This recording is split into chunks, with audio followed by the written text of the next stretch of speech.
Mon premier conseil, ce serait apprenez à apprendre. Il y a un certain nombre de découvertes scientifiques qui peuvent vous aider à mieux apprendre, que ce soit dans le domaine de la mémoire, du sommeil, de l'attention. Alors la première règle, c'est apprenez à faire attention. Apprenez à vous concentrer sur ce que vous essayez d'apprendre. Ne vous laissez pas distraire. Il y a un système dans votre cerveau qui s'appelle l'attention exécutive qui vous permet de sélectionner une ligne de pensée. Un exemple, l'apprentissage de la musique. Vous allez, pendant quelques minutes par jour, vous concentrer totalement sur cette activité. Et j'insiste sur le fait que ça doit être pratiqué tous les jours parce que tous ces apprentissages ne viennent pas en une seule fois. S'il y a une découverte vraiment fondamentale des sciences cognitives, c'est qu'il vaut mieux distribuer l'apprentissage que le regrouper en une seule fois. Si on a 2 heures d'apprentissage, il vaut mieux un quart d'heure pendant 8 jours qu'une seule fois 2 heures.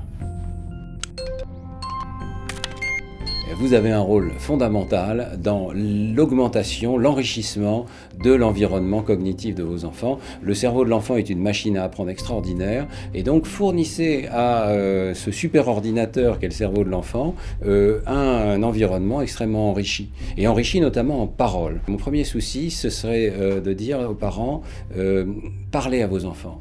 Ne soyez pas dans votre téléphone portable pendant une demi-heure alors que votre enfant, dans les transports en commun, regarde par la fenêtre et ne fait rien de particulier. Utilisez un vocabulaire de haut niveau, un vocabulaire qui le tire vers le haut, parce que c'est de ce dialogue avec les parents que l'enfant tirera le maximum de son potentiel dans le domaine du langage.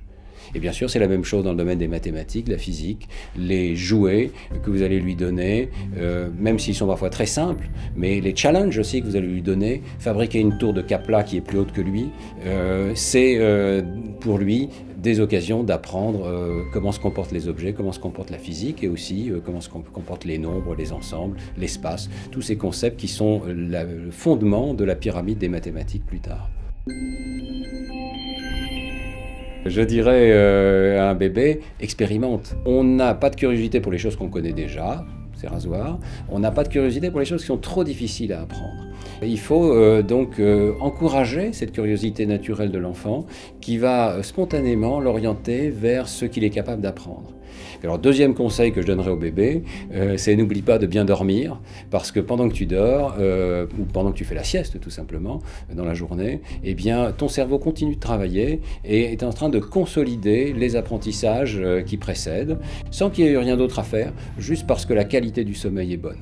Et donc c'est aussi une recommandation évidemment aux parents, laissez vos enfants dormir, assurez-vous qu'ils dorment profondément et qu'ils dorment suffisamment longtemps. Ce n'est pas du temps perdu du tout, c'est du temps d'apprentissage.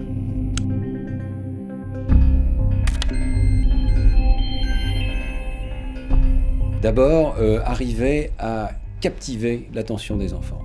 Vous devez canaliser leur attention vers ce que vous cherchez à enseigner. Ensuite, ne faites pas un cours magistral. On sait que ça n'est pas la meilleure manière d'enseigner. Faites un cours dans lequel il y a des périodes évidemment d'enseignement, et puis il y a des périodes de mise à l'épreuve où vous questionnez les enfants. Tous les bons enseignants le savent déjà évidemment, mais c'est ça qui marche. Posez des questions, laissez les enfants répondre. Et alors, troisième conseil, acceptez les erreurs. L'erreur est une part absolument indispensable de l'apprentissage. Vos élèves feront forcément des erreurs. Ne soyez pas impatient, soyez comme un prof de musique qui sait parfaitement que la première fois le morceau n'est pas parfait, qu'il y aura des erreurs, mais que jour après jour la consolidation va se mettre en place. Donc soyez généreux dans ce que vous donnez aux enfants, mais soyez patient vis-à-vis de leurs erreurs. Et enfin, n'hésitez pas à répéter. C'est mon 4e pilier de l'apprentissage, la consolidation. Ça veut dire que tous les jours vous devez revenir sur ce qui a été fait par le passé, pas seulement d'ailleurs le cours de la semaine précédente, mais l'ensemble de l'année, parce que c'est avec des répétitions espacées dans le temps que la rétention en mémoire des enfants sera la meilleure.